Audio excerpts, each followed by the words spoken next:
Please दोस्तों, कहानी को शुरू करने से पहले आप लोगों से हाथ जोड़ के प्रार्थना करती हूँ, मेरे चैनल को सब्सक्राइब कर लीजिए। कहानी बनाने में बहुत मेहनत लगती है। प्लीज़ आप लोगों के सपोर्ट की मुझे बहुत ज़्यादा ज़रूरत है। अभिमन्यु और रावी की सगाई के बाद प्रताप सिंह अपने कमरे में थे। वह अपनी तीनों पत्नियों के साथ बैठकर रावी को वश में करने के लिए पूजा कर रहे थे। सुभद्रा, सुनैना और सुकृति की आंखें बंद थी। वह बार बार अपने मन के जरिए रावी के साथ संपर्क करने की कोशिश कर रही थी, लेकिन उनकी हर कोशिश असफल हो रही थी। अचानक तीनों ने एक साथ आंखें खोली। उनके चेहरे पर गहरी चिंता के भाव थे। क्या हुआ? अचानक आप तीनों के चेहरे का रंग क्यों उड़ गया? प्रताप सिंह ने पूछा। सुभद्रा, सुनैना, सुकृति ने एक दूसरे की तरफ देखा। सुभद्रा ने प्रताप सिंह को सब बताने का निश्चय किया। उसने उसकी बात का जवाब देते हुए कहा, क्या सगाई हो गई थी? हाँ, हमने आपको बताया तो था। सगाई के बाद ही हम ऊपर आए हैं, प्रताप सिंह ने जवाब दिया। तो फिर हमें यह कहते हुए बहुत दुख हो रहा है स्वामी, अभिमन्यु की सगाई जिस लड़के के साथ हुई है वह चंद्रवंशी नहीं है, सुनैना ने कहा। ऐसा कैसे हो सकता है? आपने ही तो कहा था कि इस बार हमने बिल्कुल सही लड़की चुनी है। अरे आपने उसे अपनी आंखों से देखा था, महसूस किया था, फिर गलती कैसे हो सकती है? रावी के चंद्रवंशी ना होने की बात सुनकर प्रताप सिंह बौखला गए। उन्हें शांत कराते हुए सुकृति बोली, आप धैर्य रखिए स्वामी, हम एक बार फिर प्रयास करके देखते हैं। शायद हमने प्रक्रिया सही से नहीं की होगी। मूर्खों की तरह बात मत करो सुकृति, सुभद्रा ने गुस्से में कहा। रावी को जो अंगूठी पहनाई है वह कोई आम अंगूठी नहीं है। जैसे वह खंजर चंद्रवंशी की जान लेने के लिए बना है, वैसे ही वह अंगूठी किसी भी चंद्रवंशी को अपने वश में कर सकती है। अगर वह अंगूठी चंद्रवंशी के पास से भी गुजरेगी तो वह हमारे अलावा किसी और को महसूस तक नहीं कर पाएगा। सुभद्रा के गुस्से होने पर सुकृति की नज़रें झुक गई। सुकृति के बजाय सुनैना ने कहा, लेकिन जीजी ये कैसे संभव हो सकता है? हमने खुद चंद्रवंशी लड़की को इस महल में देखा था। पहले भी वह लड़की जब महल में आई थी तब बाकी आत्माएं जागृत हो गई थी। फिर ऐसा कैसे हो सकता है कि वह लड़की चंद्रवंशी नहीं है? हम भी कुछ समझ नहीं पा रहे हैं, प्रताप सिंह ने उलझन भरे स्वर में कहा। लेकिन हम सब समझ पा रहे हैं, चंद्रवंशी इस महल में मौजूद जरूर है, लेकिन वह वो लड़की नहीं जिससे अभिमन्यु की शादी होने जा रही है। वह कोई और है, सुभद्रा ने कहा। उसकी बातों ने सबके सवालों को उसी वक्त ख़त्म कर दिया। फिर तो हमें कैसे भी करके उस लड़की को ढूंढना होगा। वह जरूर नए आए हुए मेहमानों में से ही कोई एक है, सुकृति ने कहा। वह सब तो ठीक है, लेकिन हम यह कैसे करेंगे? 2 दिन बाद अभिमन्यु की शादी है। इस शादी के लिए बहुत मुश्किल से हमने उसे तैयार किया है। अब हम जाकर उसे कैसे ये कहेंगे कि उसे रावी से शादी नहीं करनी? तो सब लोगों को हम पर शक हो जाएगा, प्रताप सिंह ने चिंतित स्वर में कहा। हमारे पास इतना वक्त नहीं है कि हम अगले वंशज के बड़े होने का इंतज़ार करें। रही बात उस लड़की की, तो उसे कैसे ठिकाने लगाना है यह हम बेहतर तरीके से जानते हैं, सुभद्रा ने कहा। सुनैना, सुकृति और प्रताप सिंह उसके कहने का बखूबी मतलब समझ रहे थे। वह रावी को मारने की बात कर रही थी। उसकी बात सुनकर वह तीनों एक पल के लिए चुप हो गए। कुछ देर छाई चुप्पी को तोड़ते हुए प्रताप सिंह ने कहा, शादी के माहौल में किसी की जान गई या कोई गायब हुआ तो माहौल ख़राब होगा। उस लड़की को रास्ते से कैसे हटाना है यह आप हम पर छोड़ दीजिए। ठीक है फिर, सुभद्रा ने उनकी बात पर सहमति जताई।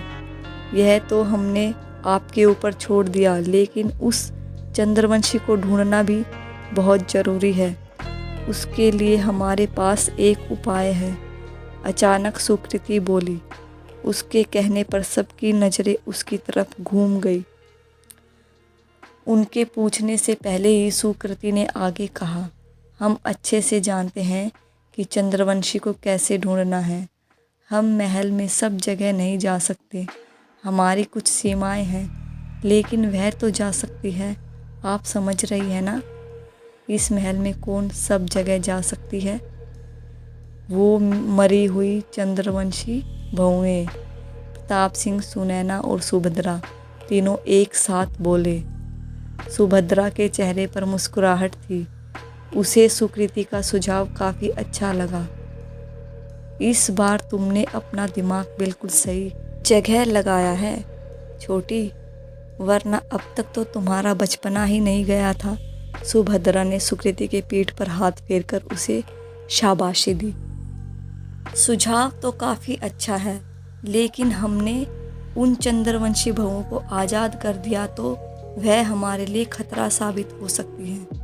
हो सकता है वह उस लड़की को हमसे बचाने की कोशिश करे। प्रताप सिंह ने कहा, ऐसा कुछ नहीं होगा, बल्कि उन्हें तो खुशी होगी कि उनके कुनबे में एक और नई बहू आने वाली है। सुभद्रा ने जवाब दिया। ठीक है, फिर आप चंद्रवंशी बहुओं से निपटिए और हम रावी का क्या करना है उस बारे में देखते हैं, प्रताप सिंह ने कहा। प्रताप सिंह के कहते ही सुभद्रा, सुनैना और सुकृति तीनों सामने बने कमरे की तरफ जाने लगी। वह उस तरफ जा तो रही थी, लेकिन तीनों के चेहरे पर चिंता के भाव थे। वह जो करने जा रही थी वह खतरे से खाली नहीं था। कमरे में प्रवेश करने से पहले सुनैना ने कहा, आप निश्चित हैं ना कि हमें उन्हें आज़ाद करना चाहिए? हमारे पास और कोई उपाय नहीं है, चिंता मत करो, वह महल के बाहर नहीं जा पाएंगी, सुभद्रा ने कहा और अपना हाथ दरवाजे की तरफ बढ़ाने लगी। उसके दरवाज़ा खोलने से पहले सुनैना फिर बोली, लेकिन फिर वह महल में रहने वाले लोगों का जीना हराम कर देंगी।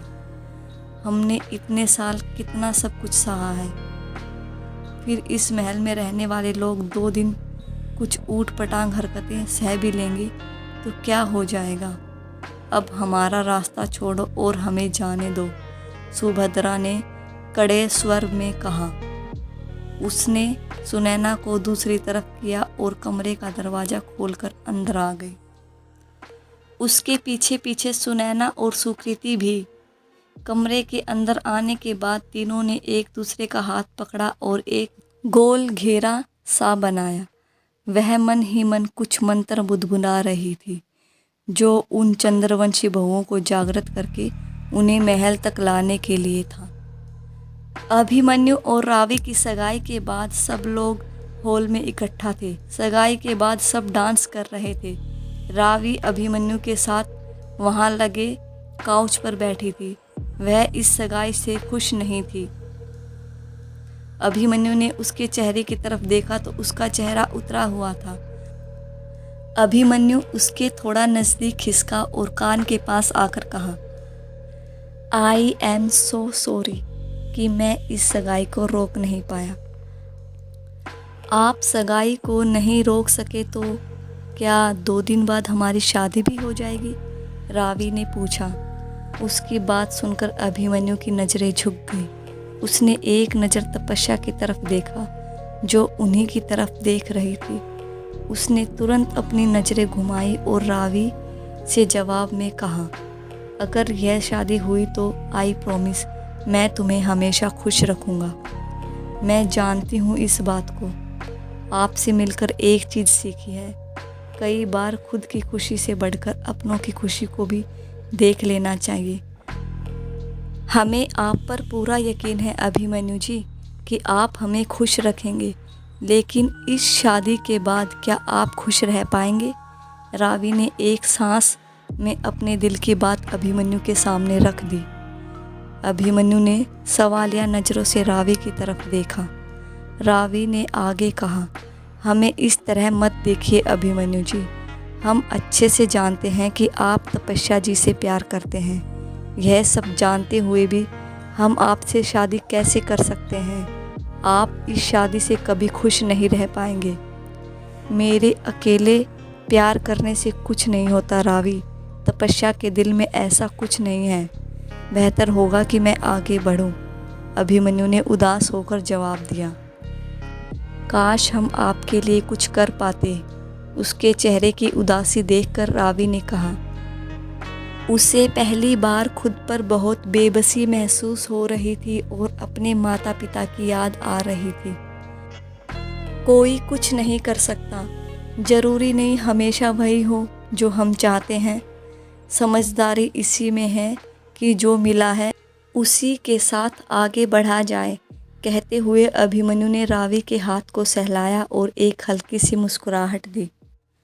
जवाब में रावी भी धीरे से मुस्कुरा दी। वही उनसे कुछ दूर खड़ी तपस्या ने अभिमन्यु और रावी को हाथ पकड़े देखा तो वह गुस्से में उन्हें घूर रही थी। देखो दोनों कैसे मुस्कुराकर बातें कर रहे हैं। एक ही दिन में बदल गए ना तुम। लोग कितनी मेहनत करते हैं अपनी गर्लफ्रेंड को मनाने के लिए और यहाँ डिसगस्टिंग। ट्राई करना तो दूर की बात है, यह तो सगाई करके बैठ गया। तपस्या मन ही मन बड़बड़ाई। तपस्या को अकेला खड़ा देख उन्नति उसके पास आई और जबरदस्ती उसे डांस फ्लोर पर ले गई। अभिमन्यु को चिढ़ाने के लिए तपस्या जानबूझकर खुश होने का दिखावा कर रही थी। अभिमन्यु ने उसे डांस करते हुए देखा तो अपने मन में कहा, हाँ जितना नाचना है नाच लो। मुझे अच्छे से पता है कि तुम्हें कितनी खुशी मिल रही है। मैं ही बेवकूफ़ था जो तुम्हारी दोस्ती को प्यार समझ बैठा। प्यार तो दूर की बात है, तुम्हारे मन में तो इमोशंस भी नहीं होंगे। दोस्ती भी तुमने खुद के फ़ायदे के लिए ही की होगी ताकि तुम प्रतापगढ़ के अनसुलझे रहस्य को सुलझा सको। उसे डांस करते देख अभिमन्यु को गुस्सा आया। उसने रावी से कहा, मेरा सर दर्द कर रहा है, मैं आराम करने जा रहा हूँ। तुम भी थक गई होगी, जाकर सो जाओ। इनकी यह पार्टी पूरी रात चलने वाली है। वो क्या है ना, आज कुछ लोग कुछ ज़्यादा ही खुश हैं। अभिमन्यु ने गुस्से में एक नज़र तपस्या की तरफ देखा। उसके बाद वह वहाँ से अपने कमरे में चला गया। अभिमन्यु को ऊपर अपने कमरे में जाता देख तपस्या के चेहरे पर मुस्कुराहट थी, लेकिन उसके तुरंत बाद रावी भी ऊपर गई तो तपस्या के चेहरे पर गुस्सा था। कुछ देर बाद वह भी थके होने का बहाना बनाकर ऊपर चली गई। तपस्या अपने कमरे में जाने के बजाय अभिमन्यु के कमरे में गई। अंदर आने के बाद उसने जल्दी से कमरे का दरवाज़ा बंद किया। वहीं अभिमन्यु चेंज कर रहा था, इसलिए उसने सिर्फ ट्राउज़र पहन रखा था। अचानक तपस्या को अपने कमरे में देखकर वह हड़बड़ा गया। तुम क्या नॉक करके नहीं आ सकती? मैं चेंज कर रहा था और तुम? वह गुस्से में उस पर चिल्लाया। उसे वहाँ देखकर जल्दी से वह दूसरी तरफ पलट गया। तुम मुझ पर गुस्सा क्यों कर रहे हो? तुम भी तो कमरा बंद करके चेंज कर सकते थे ना? या तुम्हें भी किसी के आने का वेट था? तपस्या का इशारा रावी की तरफ था। उसने उन दोनों को साथ में ही वहाँ से जाते हुए देखा था। क्या बकवास कर रही हो तुम? उससे बात करते हुए अभिमन्यु ने जल्दी से अपनी टी शर्ट डाली। मुझे किसी के आने का वेट नहीं था और तुम मेरे कमरे में क्या कर रही हो? चलो बाहर निकलो यहाँ से। कपड़े पहनने के बाद अभिमन्यु तपस्या के पास आया। देखो, अब हमारा एक दूसरे से कोई वास्ता नहीं है। ठीक है, मैं मानता हूँ मुझसे गलती हो गई जो मैंने तुम्हारी फ्रेंडशिप को प्यार समझ लिया, लेकिन अब जब मैं रावी से सगाई कर रहा हूँ तो तुम हम दोनों के बीच में क्यों आ रही हो? मैं कहाँ तुम दोनों के बीच आ रही हूँ? देखो अभिमन्यु, मुझे गुस्सा मत दिलाओ वरना मैं। तपस्या ने अपनी बात अधूरी छोड़ दी। वरना क्या करोगी तुम? तुम्हें जो करना है करो, मुझे अब तुमसे कोई लेना देना नहीं है। अब तो खुश हो जाओ मिस चंद्रवंशी कि तुम्हारी जान बच गई। अभिमन्यु ने गुस्से में कहा। लिसन अभिमन्यु, मुझे तुमसे बात करनी है, लेकिन मुझे तुमसे कोई बात नहीं करनी। अभिमन्यु ने गुस्से में तपस्या का हाथ पकड़ा और उसे जबरदस्ती अपने कमरे से बाहर निकालने लगा। अभिमन्यु अपनी जिद और गुस्से में उसकी सुनने को तैयार नहीं था, जबकि तपस्या वहाँ उसे अपने दिल की बात बताने आई थी।